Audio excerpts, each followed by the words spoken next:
This channel does not promote any violent, harmful, or illegal activities. All content provided by this channel is meant for an educational purpose only.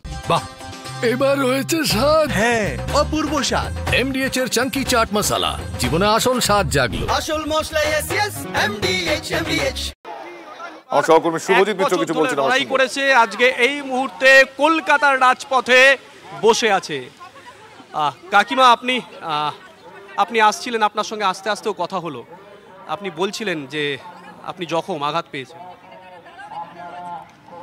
আমাকে দেখলেই সবাই বুঝতে পারছে আমার হাতের শাখাটাও ভেঙে দেওয়া হয়েছে। 2024 9 আগস্ট আমার গোটা দুনিয়াটাই হারিয়ে গেছে। আমার মেয়েকে মেরে ফেলা হয়েছে তার কাজের জায়গায়। আমাদের মাননীয় স্বাস্থ্যমন্ত্রী তার সুরক্ষিত জায়গায় তাকে মেরেছেন এবং যাতে আমরা সুবিচারটা না পাই তথ্য প্রমাণ সমস্ত লোপাট করে এমনকি তার দেহটাও আমাদের আটকে রেখে পুড়িয়ে দেওয়া হয়েছে যাতে আমরা সেকেন্ড পোস্টমর্টম না করতে পারি।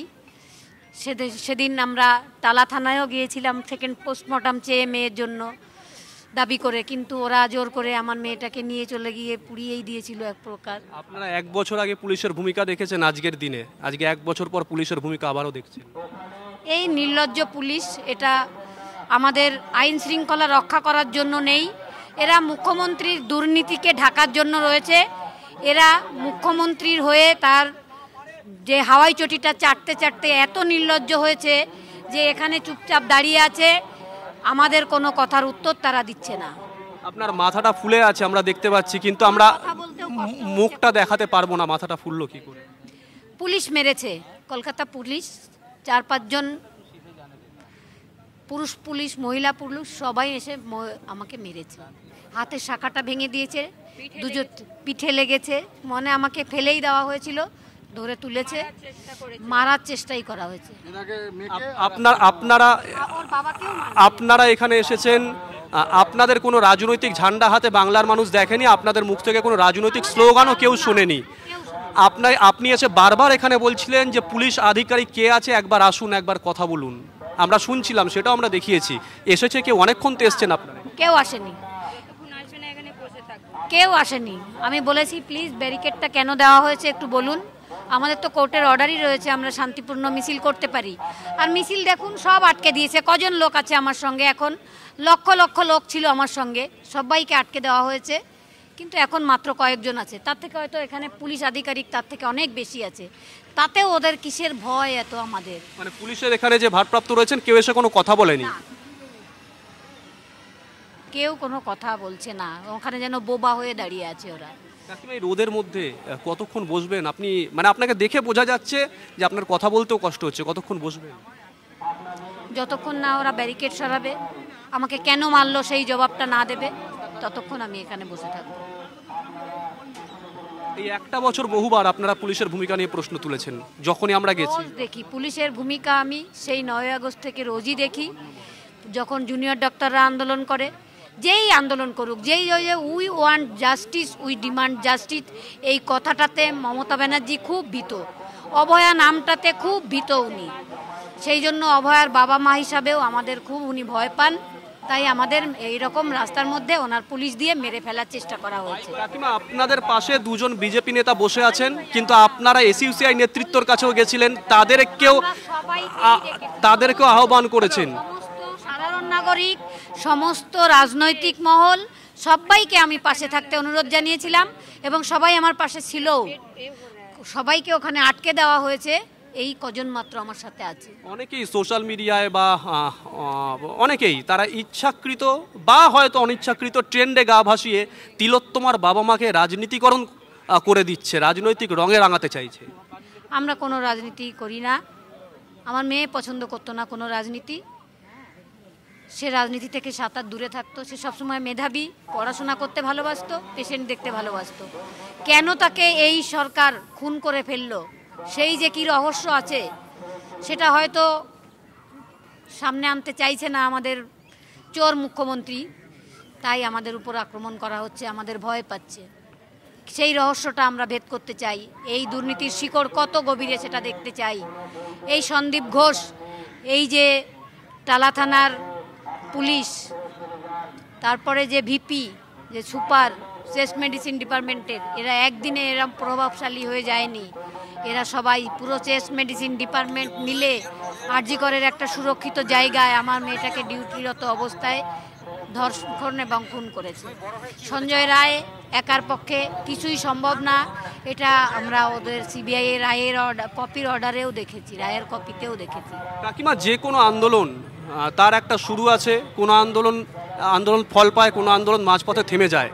1 বছর ধরে আপনারা আন্দোলন করছেন, মানে গত বছর আজকের দিন থেকে। অনেকে বলছে এই আন্দোলন আজকে শেষ, নাকি আজকে শুরু আন্দোলন? শুরু, এখনো তদন্ত শুরু হয়নি সেইভাবে। 1 বছর পেরিয়ে গেছে।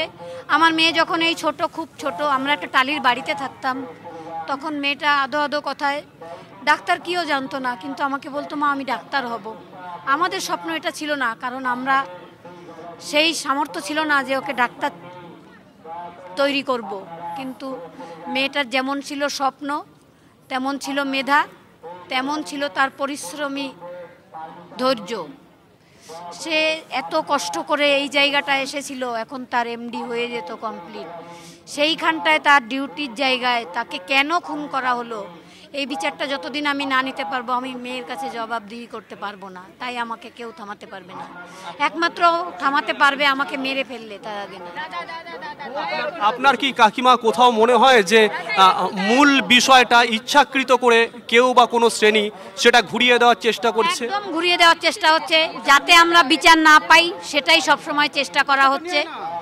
আমরা এটা শেষ দেখতে চাই।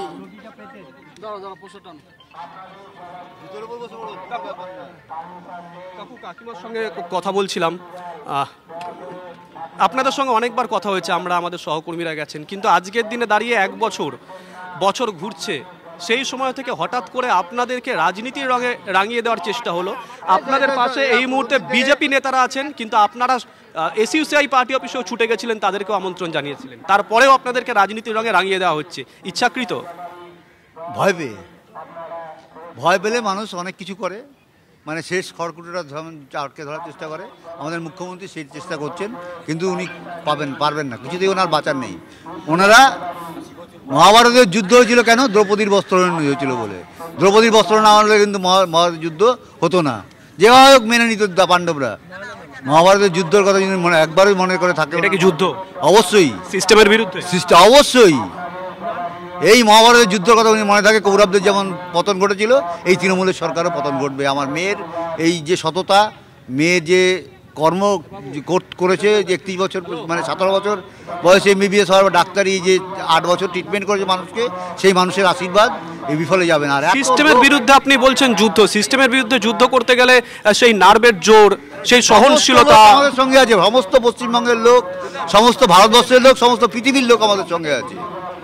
প্রতিদিন সকালবেলা পৃথিবীর বিভিন্ন দেশ থেকে, যে সমস্ত দেশ সকাল আর আমাদের দুপুর হয়, বিকাল হয়, সে সমস্ত দেশের লোকের সঙ্গে প্রতিদিন আমাদের কথাবার্তা বলতে হয়, আমাদের সঙ্গে যোগাযোগ করে। শুধু বাঙালি নন বেঙ্গলি অস্ট্রেলিয়ানরাও আমাদের সঙ্গে, অস্ট্রেলিয়ান, ইউরোপিয়ান এবং আফ্রিকারও অনেক দেশ আমাদের সঙ্গে যোগাযোগ করে।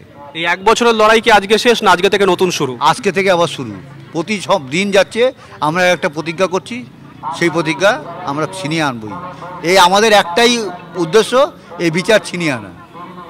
একটা গল্প এখানে বলে রাখি, টমাস আলভা এডিসন, যেটা আমি সব জায়গায় বলি, যিনি 2475 বার ব্যর্থ হওয়ার পরে এই বাল্ব আবিষ্কার করেছিলেন। আমি ওনার আদর্শ থেকে আদর্শিত হয়েছি। আমারও এই প্রতিজ্ঞা, যতবার ব্যর্থ হব ততবার আবার চেষ্টা করব এবং এই ন্যায় বিচার আমি ছিনিয়ে আনবো।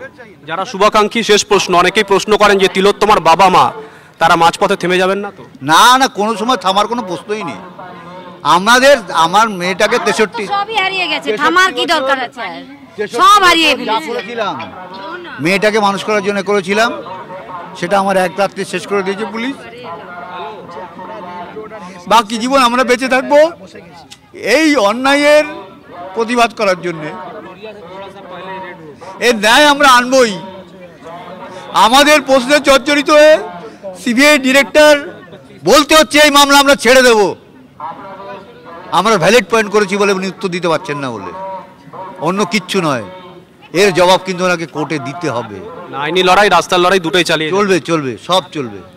এই যে কথাটা উনি আমাকে শুনিয়েছেন যে আমি মামলা ছেড়ে দেবো, এর জবাবটা আমি কোর্ট থেকে নেব। কোর্টে কিন্তু আমরা সিবিআই চাইনি, আমরা ইন্ডিপেন্ডেন্ট ইনভেস্টিগেটিং এজেন্সি চেয়েছিলাম।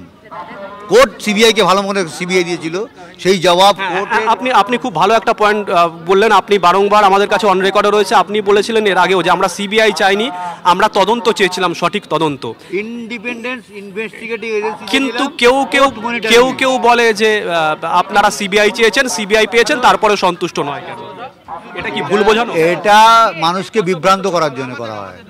আজকে যে ট্রায়ালটা হয়েছে, এই ট্রায়ালটা করার প্রয়োজন ছিল না। ট্রায়ালটা করে মানুষের মনের মধ্যে একটা প্রশ্ন চিহ্ন তুলে দিয়েছে। অর্থাৎ তারা তাদের আন্দোলন চালিয়ে যাবেন। তুমি কথা বলো শুভজিৎ ওনার সঙ্গে। আমি এই মুহূর্তে একবার সৌরভ দত্তর কাছে যাব। সৌরভ দত্ত আমার সহকর্মী, সৌরভ রয়েছেন যেখানে, সেখানকার ছবিটা একবার দেখে নেব। সৌরভ,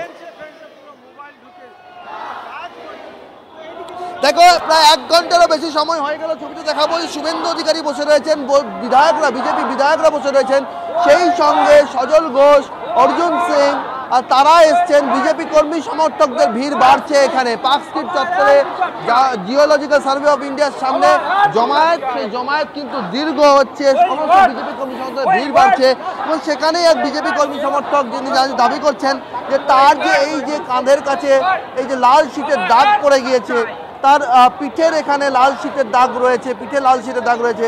আরেকজন যিনি কর্মী রয়েছেন তারও এখানে লাল শীটের দাগ রয়েছে।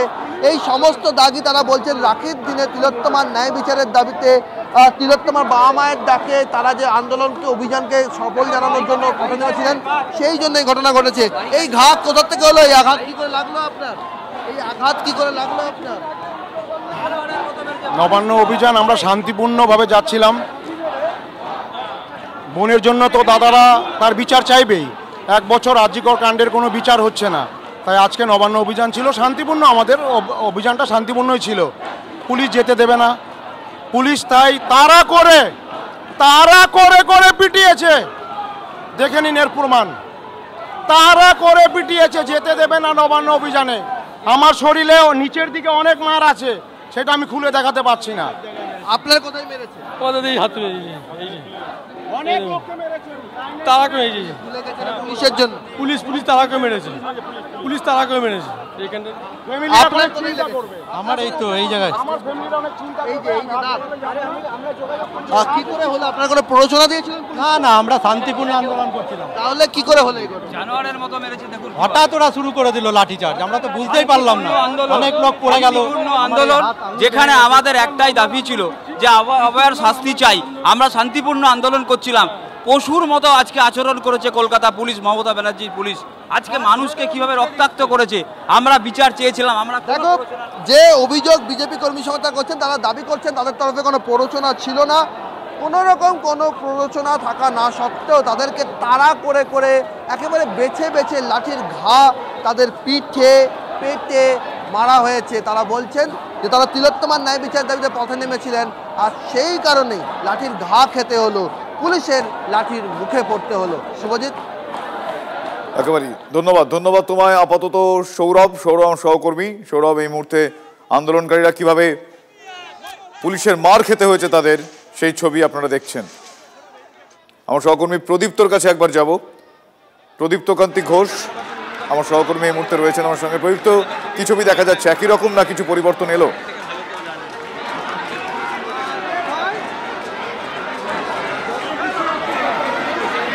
দেখো, শুভেন্দু অধিকারী তারা বসে রয়েছেন, অগ্নিমিত্রা পাল, শঙ্কর ঘোষ, তারা সকলেই বসে রয়েছেন এই মুহূর্তে। এবং কিছুক্ষণ আগে TV9 বাংলাকে শুভেন্দু অধিকারী যে কথা জানালেন যে তিলোত্তমার বাবা মায়ের কাছে খবর পাঠানো হচ্ছে এবং সেখান থেকে খবর আসলেই তারাই আন্দোলন প্রত্যাহার করবেন। দীর্ঘ সময় বসে তারা থাকবেন না, এটা তারা স্পষ্ট করে দিয়েছেন। এখন দেখার যে তিলোত্তমার বাবা মায়ের সঙ্গে তারা কখন কথা বলতে পারেন, তারপরেই আন্দোলনের পরবর্তী রূপরেখা স্থির করবেন তারা। 18 জন কর্মী সমর্থক যারা আজকে এই নবান্ন অভিযানে পা মিলিয়েছিলেন তারা আক্রান্ত হয়েছেন, তাদেরকে হাসপাতালে ভর্তি করা হয়েছে এবং আক্রান্ত কম বেশি মিলিয়ে প্রায় 100 থেকে 120 জন। এবং তিলোত্তমার বাবা মায়ের ওপরে রীতিমতো আক্রমণ করা হয়েছে, হামলা চালানো হয়েছে।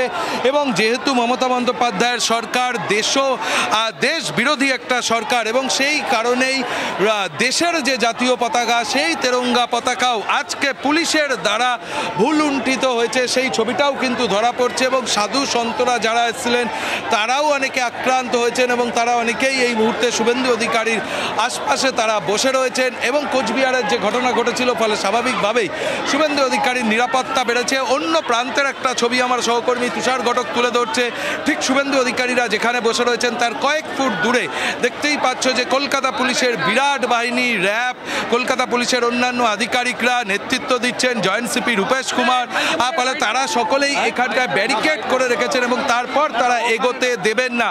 তবে কিছুক্ষণ আগে যেভাবে বিজেপির কর্মী সমর্থকরা তারা ছড়িয়ে ছিটিয়ে ছিলেন, এই মুহূর্তে কিন্তু তাদের জমায়েত আরও বেশ কিছুটা বেড়েছে। সেই কথাই কিছুক্ষণ আগে আমাদের সহকর্মী সৌরভ দত্ত তুলে ধরছিল এবং এই পার্ক স্ট্রিট কিন্তু কোনোভাবেই ক্রস করতে দেয়া হবে না, এই বিষয়ে পুলিশ দৃঢ় প্রতিজ্ঞ এবং যে ব্যারিকেড সেই ব্যারিকেডে কিন্তু এই মুহূর্তে বিজেপির কর্মী সমর্থকরা তারা উঠে দাঁড়িয়ে রয়েছেন। ফলে আর কিছুক্ষণের মধ্যে এই ছবিটার কোনো বদল হবে নাকি আরও দীর্ঘ সময় এইভাবে অবস্থান চালাবেন শুভেন্দু অধিকারীরা তা স্পষ্ট হবে কিছুক্ষণের মধ্যেই। তবে গোটা বিষয়টার ক্ষেত্রে যেহেতু এই আন্দোলনটা তিলোত্তমার বাবা মা ডাক দিয়েছিল, সেই জন্য তার বাবা মাই সিদ্ধান্ত নেবেন যে কখন আন্দোলন প্রত্যাহার করা হবে এবং কিভাবে সেই আন্দোলন প্রত্যাহার করা হবে। এবং পার্ক স্ট্রিটের যে ফ্লাইওভার তার নিচে এই মুহূর্তে শুভেন্দু অধিকারী, অগ্নিমিত্রা পাল, শঙ্কর ঘোষ, অশোক দিনদারা তারা সকলেই বসে রয়েছেন এবং আমরা দেখতে পাচ্ছি যে কর্মী সমর্থকদের ভিড়টাও কিন্তু ক্রমশ আবার নতুন করে দানা বাঁধছে, সেই ছবি আমার সহকর্মী তুষার ঘটক তুলে ধরছে। এবং দেখো সকলের হাতেই কিন্তু দেশের জাতীয় বা দেশের যে পতাকা অর্থাৎ তেরঙ্গা জাতীয় পতাকা তারা নিয়ে এসছেন এবং মাত্র 3টে স্লোগানেই আজকের এই যে কর্মসূচি তাকে বাধা হয়েছিল। শুভেন্দুবাবু যেমনটি জানিয়েছিলেন তা হলো দফা 1, দাবি 1, মুখ্যমন্ত্রীর পদত্যাগ। এই প্রত্যেকটি স্লোগান তিলোত্তমার বাবা মা তারা বেছে দিয়েছিলেন এবং সেই অনুযায়ী এবং তাদের বক্তব্য যে শান্তিপূর্ণ এই আন্দোলন চলছে। ভাই আটকাচ্ছেন কি? বর্বর মমতা, পাপী মমতা, পুতনা রাক্ষসী, ধ্বংস হবে, ধ্বংস হবে এবং খুব কঠিন ভাবে ধ্বংস হবে। আপনি বারংবার কথা বলছেন, কতজন আহত এখনো পর্যন্ত জানা গেল? 18 জনকে অ্যাডমিশন করেছি। অর্জুন সিং এর মাথা ফাটলো, বিধায়করা রক্তাক্ত, সবাই খেয়েছে, আমি একটা লাঠি রাখেছি, অগ্নিমিত্রা পাল খেয়েছে, সবাই খেয়েছে। তিরঙ্গা ছিল বিধায়ক হিসেবে তো কেউ আসেনি, অভয়ার পরিবারের পাশে দাঁড়াতে এসেছে। মমতা বন্দ্যোপাধ্যায় বারংবার দেশপ্রেমের কথা বলছেন অথচ জাতীয় পতাকা ছিঁড়ে দেওয়া হচ্ছে। উনি দেশ বিরোধী, উনার লোকেরা সংসদে দাঁড়িয়ে আজাদ কাশ্মীর বলে, উনার লোকেরা ভারত খারাপ বাংলাদেশ ভালো বলে, উনার একজন এমএলএ বলে জঙ্গিরা পর্যটকদের মারতে পারে না, এরপরেও বলবেন এটি দেশপ্রেমী। MDH চানা মশলা, এখন ছোলা হোক বা বরবটি দানা, সাদা চানা হোক বা কালো, সব রান্নাই হবে অসাধারণ। MDH